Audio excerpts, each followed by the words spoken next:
Hi, Suneel. Welcome to the show. Lauren, such a big fan of the show. Good to be here. Okay, let's start by having you briefly introduce who you are, your work, and really your most recent book, which is Everyday Dharma. So, my name is Suneel Gupta. I am an author and an entrepreneur. I travel around the world and study great leaders. But I try to take a little bit of a different approach, which is I'm not that interested in how they behave when everybody is watching.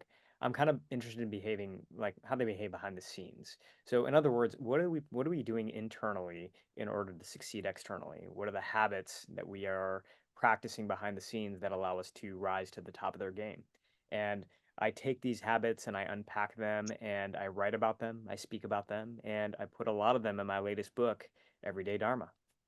Amazing. This is like my dream job that you have. It's just studying successful people. I guess in a way, it's sort of what I do also, just in a little bit different context. I always say I have the best job because I'm trying to help people be more fulfilled at work by talking to people who are fulfilled at work, right? And sharing those like hacks, secrets, whatever habits they're doing, which usually is not much of a secret. It's more just like a consistency and a discipline, I find at least.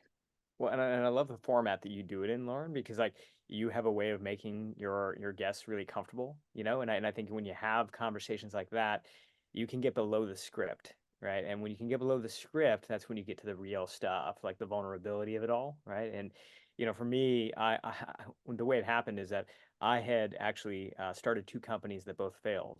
And fast forward to a full-length article on failure in the New York Times, my face is the cover of this article.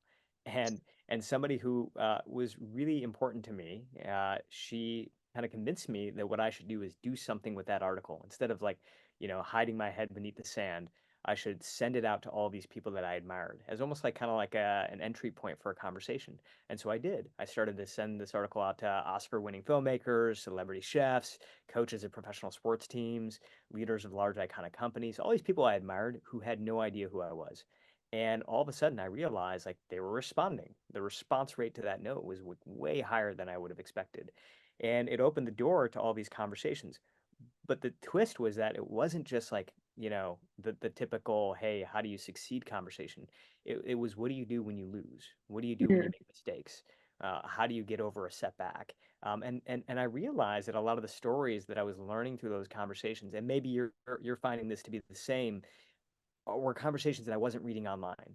Like if I went Yeah. to their bio, I went to their profile, I wasn't able to learn these things that had happened to them behind the scenes. And so that's where I think the good stuff lies. I mean, I do think what they say is true. Success is a lousy teacher, and it's the setbacks that teach us the most. Yeah, absolutely. I am very curious, and maybe I should know this, but what does Dharma mean? And you have a story of losing it, finding it. Like, first tell us what Dharma means. Yeah, so Dharma is your inner calling. And my grandfather, who first introduced me to Dharma, described it to me as your essence, right? And we all have an essence. You have one, I have one, and the question is, how do we express that essence to the world? The challenge is sometimes we confuse essence with occupation. So we think that sometimes essence means I'm a doctor, I'm a lawyer, I Yeah. work at a company as a marketing specialist. That is an expression of your essence, but your essence is one layer deeper than that. I love to design things, I love to make things, I love to inspire other people, I love to help other people grow. Those are examples of an essence.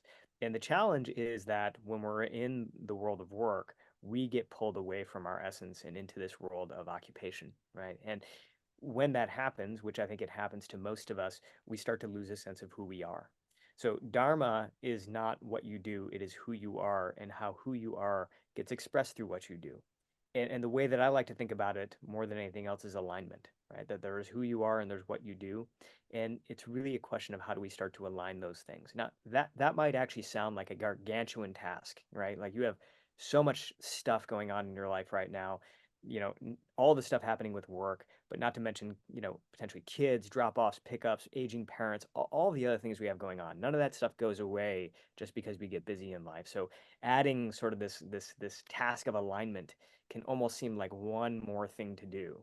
But The good news is that it's just these little adjustments sometimes, these little things. And when we can make even just these tiny little adjustments, all of a sudden we can start to breathe a little bit easier. We can start to feel a little bit more like ourselves.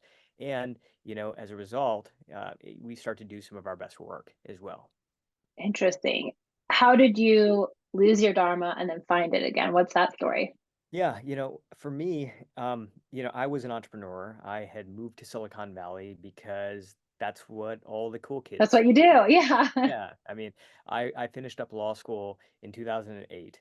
The iPhone had just launched. It was a renaissance happening in tech, and most of the people I knew and respected were doing everything they could to move to the Bay Area and become entrepreneurs. And I sort of followed the crowd. And I did not have much luck to start out with. I had been part of one company that imploded. I started two that went nowhere. And finally, I took another shot, and this company worked, and it was a grind. I loved what I was building, but I didn't necessarily love being a CEO. It wasn't my calling, um, you know.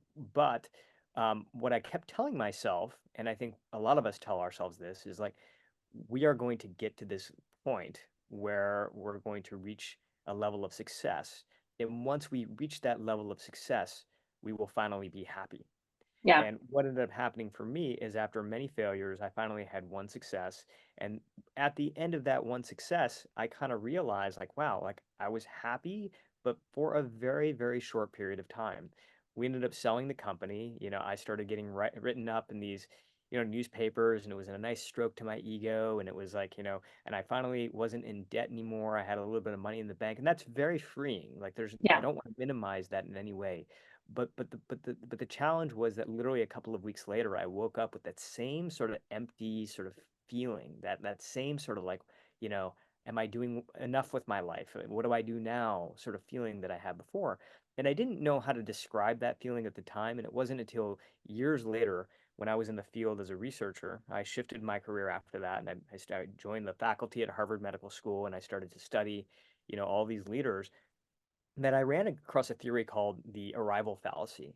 And the arrival fallacy, it was coined by Dr. Tal Ben-Shahar. And what it basically means is that we are conditioned to believe that we are going to reach this moment of arrival in our careers, in our lives, where we have accumulated enough wealth, enough status, enough success that we're going to finally feel that joy that we've been chasing, right? And it's going to last. It's going to feel permanent. And the problem is that for most of us, that never really happens, at least not in the way that we thought it was going to, because every time we hit a milestone, the goalpost moves again. Right. So you get the deal that you thought was going to end up making you happy, and it's like, what's the next deal? Right. Right. You ran the podcast, episode that you've been chasing, and then it's like it feels really good, but then you're like, who's the next guest? Yeah. And it's a cycle that just never stops. The way that Dharma sort of looks at this problem, by the way, this is a perennial problem. Like this is something that we see humans writing and discussing for thousands of years. Dharma Right. is a millennia old philosophy, and it's really about this idea of the difference between inner success and outer success. So if outer success is wealth, status, success, achievement, then inner success is about joy, fulfillment, a sense of maybe purpose, right? And the belief I think that we get conditioned to is that this idea of outer success is going to lead us to inner success, Totally. right? Yep. We're going to accumulate enough outer success that we're going to feel inner success. And eventually I think we all get to the point where we realize it doesn't work that way. And it can feel, by the way, really like disconcerting when we get there, right? Because Yeah. it's like what has this all been for? What has been the point of, you know, taking out the loans, doing all the work, doing as much as we could to get the job that we destined to get, and getting it, and then working our asses off. What has it all been for? Yeah. And the answer is that while outer success doesn't necessarily lead us to inner success, we can reverse the flow, meaning we can start with inner success. We can have a better sense of what it is that makes us happy, what it is that brings us joy, and we can let that overflow into outer success, right? And when I'm out there and I'm studying all these leaders across all these different worlds, what I realize is that more often than not, they made that switch. They stopped focusing on outer success. They started focusing on inner success. And as a result of that, sometimes unintended, is that they ended up achieving even higher levels of outer success. Interesting. Okay, so I'm going to ask the question that's on everyone's mind listening to this. How did they make that switch? How do you do that? Yeah, so I think part of it is that, like, in the question that always comes up is, what is my dharma, right? Yeah, How do I find this essence inside of me? And I think the good news is that it's less of a journey of going out into the world and trying to find it. And I think it's more about excavating what's already there, right? Like, I look at dharma very much like Michelangelo would think about a sculpture. He said that, he would look at a block of marble and he would say the sculpture is already inside. I just need to chip away the layers that are hiding it. And the same thing is true for your Dharma. It is something that is already inside of you. And chances are, at some point in time in your life, you were expressing that essence. And it yeah, may have been when you were a kid. yeah, Oftentimes when you see therapists do work with, particularly coaching with their clients, they're often talking about like what excited you as a kid, right? And there's a reason that they go back there. But it could also be something that's showing up in your day to day as well. It just might be tiny and fleeting. And so, one of the things that we can do is we can start to chisel away those layers. So, in chapter one of the book, I talk about what some of these potential chisels can be. One of my favorite chisels is really, to ask yourself the question, what would you do even if you failed? Right? And it's a little bit of a twist on a question you may have heard before, which is what would you do if you couldn't fail? Right? If it were mm, impossible to fail, what would you do? And that's a helpful question as well. The tricky thing about that question sometimes, though, is that you might actually put yourself in a position where the journey is not very exciting, but what you're really excited about is a destination, right? So you might right. say, I want to start a hedge fund and make billions of dollars, but you actually don't want to be a hedge fund manager, right? And so that might be a potential answer to what you would do if you couldn't fail, or sorry, if you couldn't fail. But if you try to answer the question, what would you do even if you did fail? Then all of a sudden that flips it and you start to realize that, like, wow, there are some things out there that, like, I enjoy so much that I would do it even if there wasn't sort of the pot of gold at the end of the rainbow, right? Because I would truly enjoy the journey. So for me, for example, one of the things I realized is that, like, I love telling stories.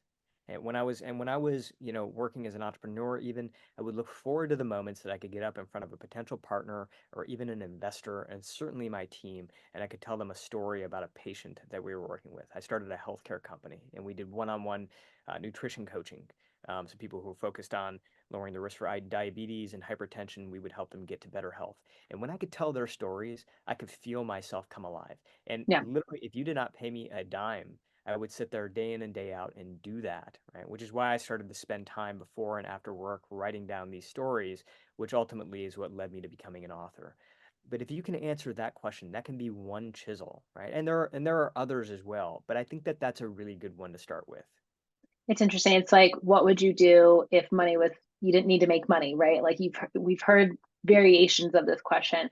One thing I like to ask people too is like, what's something that gives you energy? A lot of times people are like, I, hate my job. What should I do next? And it's like, well, what's the, for me, I'll ask people, I'm like, what's the thing that gives you energy? What part of your day are you not miserable? There's usually a part of it. So it's interesting that we're saying different things, but like kind of similar messaging. I'm very curious too. I mean, you essentially talk to successful people who have been able to make this switch about these daily habits or practices that they do. I believe you said there's 8 of them. Can you share what they are? I know we can't go deeply into each of them. Everyone will have to buy your book, but maybe you can just share like what are some of these habits? What do they look Yeah. like? Yeah, absolutely. Yeah. And I just want to hit like that point you just made about what gives you energy is such an important one. And one of the other chisels that we talk about in the book is what I call the bright spots chisel, right? What are these tiny moments in your day? Even if you have a miserable sort of work existence right now, where are the tiny, even fleeting moments in your day that are actually bringing you some joy? And it may sound a little bit cliche, but those moments really, really matter. And we have sort of a neurological tendency to dismiss those moments, Yeah. right? Because we do tend to sort of focus on, like, what is wrong. But by just giving a little bit of attention to what is actually going right, what that does is that gives us portals into, I think, some of these joyful sort of tendencies, right? And we can start to unpack them. We can start to figure out, what were we doing? who was around us, what were the conditions that led to those moments. Then when we can start to do that, we can actually start to invite more of that into our life, right? And again, we're talking about alignment here. We're not talking about ripping off a band-aid of Dharma. It's like 1% alignments can make a big, big difference. You're asking about some of the habits in the book, and I think the way the book is sort of set up is like, what is it that brings us into our Dharma, but what are also some of the things that take us out of our Dharma, right, on a daily basis? And one of the things that we know takes us out of our Dharma is energy, right? Like Hmm. just not having enough energy in our days. If you're exhausted, it's very, very hard to feel like you're living a purposeful existence. I work a lot with first responders, people who are working inside hospital environments. Like they got into what they did because they had a lot of meaning behind that intent. But when you get worked to the ground, it's very, very hard to wake up with a sense of purpose. So the point being that like the way that we tend to our own energy really, really matters. In the book, there's this concept of prana that we bring up. And prana is really about this idea of extraordinary energy, right? And how do we bring more extraordinary energy into our lives? One of the ways we see, I think, gifted performers do this is through what I call rhythmic renewal, which is that they're not waiting for vacations or long breaks in order to restore themselves. They're actually turning it into a daily rhythm where they're practicing renewal every single day, multiple times a day throughout the day. In fact, the average high performer that we study is taking somewhere around 8 breaks every single day. 8, which Wow. like I know sounds extraordinary given the world that we live in, like because it's so back to back to back. And if you're like working from home, it's like clicking off of one link, clicking onto another. If you are even back in the office, like it just Yeah. seems like things have gotten tighter, way tighter now than they were before. And so one of the ways that we can bring this into our lives is through what I call the 55-5 model. 55-5, which is that for every 55 minutes of work, whenever possible, you're taking 5 minutes of focused, deliberate rest, right? 55 to 5. And it's not always possible. Like if you're in a client meeting, you're not going to like get up after 55 minutes, be like, all right, time's up. But there are a lot of situations I find even with people who are extremely busy that I coach and work with, there are these pockets throughout the day when they're sitting down for a 60-minute block of work or they're calling a 60-minute meeting. Well, instead, what if you called a 55-minute meeting? What if you sat down for a 55-minute block of work? And then we got as disciplined with the 5 minutes of rest as we are with the Yeah. 55 minutes of work. And sometimes the pushback that I get is, well, wait a second. I'm trying to find more time in my day, right? And you're telling me to shrink each hour. Like, how is that going to help me?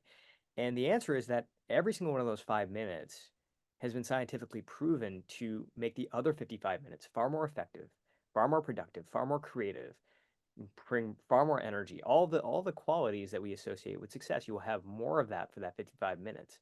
When I put this 55-5 model into practice with the teams that I work with, one of the most common pieces of feedback that I get is that for the first time in my career, I'm feeling as much energy at the end of the day as I did at the beginning of the day just by taking these 5 minute Wow. breaks. That's huge. Most people are not feeling, at the end of the day, they're so tired, they're wiped, they've got nothing left to give Yeah, to yeah. like their own personal life, right? So we end up having like that's that feeling of resentment with your career. It's like getting so much of your energy that your kids don't get any, or your family, or your personal, or your community, or whatever it is. Showing up as the worst version of yourself. Yeah. I Yeah. mean, I have 2 kids at home as well. And by the end of the day, like, that's my time with them. And more, I have an 11-year-old and a 7-year-old. And I also have 3 nieces who are like borderline college now, and I'm realizing how quickly that time has Yeah. gone. And so this challenge as a parent of like I want to invest in my career, but I also don't want to miss the journey with them. And so much of that has to do with not just the time that we're bringing to them, but the energy that we're bringing to them. Well, this is a good segue into my next question, which is probably also one of the habits of successful people. What you say that 85% effort is essentially what you need to give in order to get a great result. Explain that because most people are killing themselves to get A pluses all the time. Yeah, this is Please let us get the B minus. yeah, yeah, sure.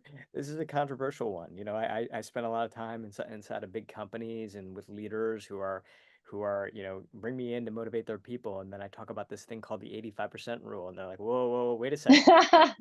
This isn't what we asked for. But, Yeah. you know, there was a legendary runner, his name was Carl Lewis, who, would somehow defy kind of what people understood about running, because the sort of conventional rule was that in order to be a great sprinter, you kind of had to start at the front of the pack. If you started at the front of the pack, then you were going to finish at the front of the pack. But Carl Lewis had this sort of like, he did the inverse. He would start at the back of the pack and then he would slowly work his way up to the front, and he would do that over and over again. So he kept defying sort of this conventional wisdom. And finally, a coach started to study Carl Lewis. And what he found is that Carl Lewis was basically at 85% effort from the beginning of the race all the way to the end of the race. So whereas some racers were starting out at 100, give 105, 110%, give it everything they got, and then they were kind of tapering down. He was very, very consistent throughout the whole race, right? And what we find amongst top performers, they behave very much the same way. Sometimes we feel like in order to get great performances, what we need to do is just squeeze as tight as possible. I had this monk that once described it to me like this. He had a hot cup in his hand, a hot cup of coffee, of tea in his hand, and he like, if you squeeze the mug really hot, really tight, you're going to burn your hands, right? And eventually you're going to have to set the mug down. But if you can hold the mug lightly, right, then you can hold it for longer, right? And you Yeah. can hold it more elegantly. And I think sometimes we sort of feel like we have to bring this level of intensity to everything that we do. But when we do that, I think the we bring the grit and the hustle, and we're incessant with that. What we also do is we burn ourselves out. And the reason for that is because if you look at the qualities of grit, always being on, being relentless, working around the clock, these are also some of the same qualities that are scientifically associated with burnout, right? And I think it puts us in a little bit of a dilemma, right? Where it's like, wow, this was the playbook that I learned on how to succeed. It also happens to be the playbook that leads me directly to burnout. So what do I do now? Like, I don't want to choose between my work and my well-being. I actually want both. I want to do great work. I really do care about my career, but at the same time, I care about my well-being. So how do I have both? And Yeah. sometimes the answer is learning how to dial up and dial down your intensity, right? And so what I think about in terms of this 85% rule is not that you always have to be at 85%, but to really sort of think about what the situation calls for, right? So if you're walking into a meeting with your team, for example, and it's literally a creative brainstorm, and you walk in, your fists are clenched, and you're tight, and you're like, that's just not the energy that is needed in that moment, right? In fact, most moments don't require that energy. And not only does that bear like not well for you, but it also kind of spreads to everybody else around you. And so counterintuitively, one of the things that I've learned through practice, I've seen other people learn and put into practice themselves, is that lowering the intensity sometimes can be a great way to get better Yeah. results. I've found the exact same thing. And in fact, I actually think one of the best skills that you can develop is learning how to turn the volume up when it needs to be up. Like know it, like being able to be aware, have enough self-awareness to be like, this is calling for 110% energy. This is really calling for about 60%. You don't need to be the loudest voice in the room, that kind of mentality, especially with the top performers. I'm Yeah. curious before I wrap up and ask you a question about failure, since you were literally the face of it. Thanks for taking one for the team. Is what other habits, like if we could just briefly mention a couple other habits, and obviously, like I said, they have to dive deeper into them in your book, but what would you say are the other top habits you really want to share? Sure. Yeah. I mean, one that's constantly on my mind right now is a habit called upeka. Upeka is all about the comfort in the discomfort, right? So what do we do when we are put in uncomfortable situations? There is, I think, one sort of path, which is to flee, right? Put ourselves in, as few uncomfortable situations as possible. But I think a fully lived life is really with the other path, which is that, like, difficult roads lead to beautiful destinations. And so we need to learn how to put ourselves in the uncomfortable situations, and find a way to discover comfort in the discomfort, right? Yeah, And one of the ways that we can do this is through finding some space between impulse and response. And so in the book, I call back to Viktor Frankl, who wrote Man's Search for Meaning, right? A Holocaust survivor, neurologist. Um, and what he said is that, throughout all the difficult times in his life, what he realized is that every time you are triggered, there is a sort of impulse to react as quickly as possible, right? But if you can create some space between that trigger and your response, inside that space lies your freedom. And we can apply that space anywhere, right? It can be with our work, it could be with our colleagues, it can be with our kids, because there's no shortage of triggers in life, right? There's Yeah. no shortage of things that are going to annoy you. And the sort of metaphor, I always find sort of taking Western scientists and sort of relating them back to like a lot of Eastern wisdom. In this case, there's the tale of the prickly porcupine. And Buddha would like to tell this tale of these porcupines that would gather together for warmth, especially in the winter. But because they were gathered so closely together, they would prick each other, right? And so they disbanded and they went out into the cold and they tried to make it alone and they realized they couldn't because they needed each other's warmth. So they came back together and they learned how to deal with the pokes. They learned how to deal with the pricks. And that's exactly what I think life is really about, is that we can't abandon each other just because we annoy one another. And we can't Right. abandon our work just because it triggers us. We find ways to live with the discomfort and to manage the discomfort. And that's really what this chapter is all about. Another thing that I struggle with myself, but of course, I put it in the book because it's something that I want to learn myself is how do we bring a sense of play into our work? And that's a chapter called Leela. And Leela is really about like really blurring the lines between play and work. And what we find is that in a lot of across a lot of different worlds, I was finding great leaders say like when I can blur that line, when it can feel like work and play are sort of indistinguishable, that is when I do my best work. Like Alex Lowe, for example, mountain climber. He's like the mountain climber who is the best is the one who is having the most fun, right? Hmm. And Interesting. that can sound a little bit like, it can sound a little bit sort of off-putting sometimes because it's kind of like, wow, like my life is so difficult right now. It's so challenging. Like, how am I supposed to have fun with all of this? But there are some specific sort of tips in the book. And one of the things that I talk about is this idea of high quality habits. And high quality habits are the little habits in life that not that we think we should do, but that we want to do, right? Over and over again. And when we can start to find this intersection of what we want to do, but the things that are also pushing us forward, right? We want to keep repeating it. That's when we can start to actually start to have some fun with it. And I learned this, first when I was running this company Rise, people were coming onto our platform to lose weight. And one of the things that often they would say is like, I want to go paleo, right? Or I want to completely cut carbs out of my diet. And what we would find is more often than not, even though they got short-term results, very rarely would they get long-term sort of lasting results. People would tend to yo-yo back because they love carbs, right? Like I love carbs. And they miss the bread, they miss the pasta. But when we could find a high quality habit, something that they actually enjoyed doing, that was the unlock, right? So like drinking a glass of water before every meal and having that be fun, like having those water bottles that have motivational sayings, Yeah. putting a little bit of electrolytes in your water. That was a habit that people could very easily put on autopilot and enjoy it. So that was something that would actually stick. And even though their short-term results weren't as drastic, the long-term results really, really stuck. So what are these little high quality habits? In the book, I talk about some ways that you can find those high quality habits for yourself.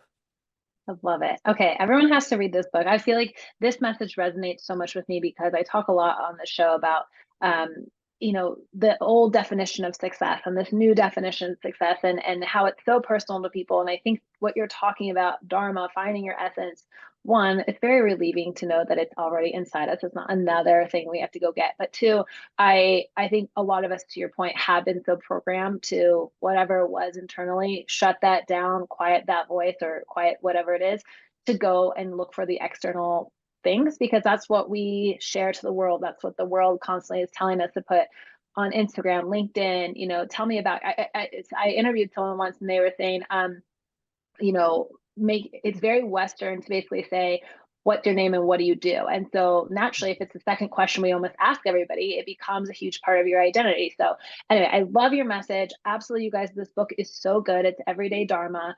I want to wrap up with just one quick tip, and it's going to be kind of a big question to ask you one like 1 minute answer, but how do you make failure work in your favor? I think you make failure work in your favor by not getting up too quickly. And what I Putting mean that by space in there. Yeah, what I mean by that is oftentimes I think we sort of think of resilience as like, I got to get up as quickly as possible, right? Like, I got knocked down, like let me dust myself up. But the problem with that sometimes is that we miss the growth. We miss the learning when we act too quickly.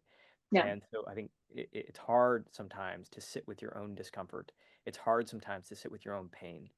But if you can learn how to do that just a little bit more, what that can unlock for you is the learning. It's the growth, right? And from a neuroscientific point of view, this is the difference between what we sometimes call resilience and what oftentimes neuroscientists refer to as post-traumatic growth, right? Mm. Because there's so much learning that can come from these moments. And by traumatic, we can talk about capital T and lowercase t. It can be little things. But my one piece of advice is don't feel the need to get up too quickly from these moments. You can sit on the ground for a little while, and you can sort of you can sit with the discomfort. You can ask yourself some questions. You can love yourself in those moments. I think it's very, very important.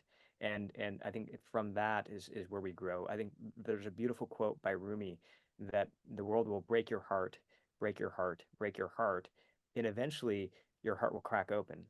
And if you allow your heart to crack open, that's where you find what you've been looking for all along. That's where you find the strength. That's where you find the love. Ah, I love that. That's a good place to leave this episode off. Suneel, where can people learn more about you, buy your books, work with you, all that kind of good stuff? Yeah, yeah. Just you can go to my website. It's suneelgupta.com, SUNEELGUPTA.com. And same handle on Instagram. I'd love to connect with you there. Awesome. Thank you so much. Okay, thanks so much.